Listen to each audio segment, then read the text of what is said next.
Nyolong masalah bendera, bendera bintang bulan. Ya, itu mikir dia. Ipegang lewatnya hanya peik benderanya. Pada separatis. Asal kata peik bendera bintang bulan itu bendera separatis. Kata yang dia, kenapa kalian mau berdamai dengan separatis? Kau ada yang lain. Kalau separatis kan mesti dihabiskan. Kenapa mau berdamai? Tupu damai. Karena saya mau melimpah. Ibahan kata yang damai mah. Yang tertuang dalam poin Memorandum of Understanding, nanti kalian lihat poin-poin MOU itu di poin 115 tentang bendera, himne dan lambang Aceh. Kanginya lihat. Betul kan dia kata itu parati ini. Tipu icah aku hawa aku tiga Acehnya aku bungok dengan bintang berlekuk hawa aku makanannya. Ya aku boleh ledra nama tu aku pegang menanam ui boleh ayam nanam boleh tentu.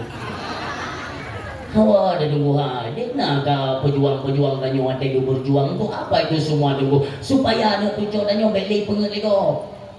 Yang baru saya jumpa 8 triliunnya tunggu ikat sedikit jadalnya. Terjalo. 8 triliun tambah 2 triliun untuk komentar. Untuk menyekan tunggu kalian minta nomor HP saya itu nak ke nyokan. Ni cakap. Ijo pengnya diperedam. Tapi ini bukan satu. Kah, itu yang pertama. Yang kedua, yang baik KPI bendera, yang baik kalau ke merdeka apa yang juga. Nih tulis. Yang kedua ibu pegang genggam, hanya patih ne tulis tam lindung pak Allah, ne tulisnya betul. Tidak.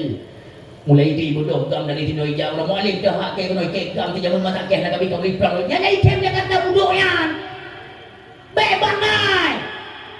Hijau pen ibu dia tu, lagi nyau tu jadi aku tu mikir lo, hayu tak kacau lo, kita tu ni kan dia bukan jadi guna dia tu mana zero guna, pen koperasi naik dah mau mana, oh hayu tak pennya, hayu, yang pejabat dalam kampung tu pen yang ingin dia lo, pen koperasinya tu ulang lo, pen koperasinya dosanya itu imbang seperti berzina dengan ibu kandung di depan Masjidil Haram. Nah dengar mau nyode bek nentung pen koperasinya dipindah boleh yang ada jujur menyona tu melam kampung nyona urang di Madinah mon ma nauzubillah nah bungen mandung bungen bahkan ada yang sosok jadi pahlawan kesiangan loh mencemarkan nama kampung kanyo. Beang sih kamu, mudah peduli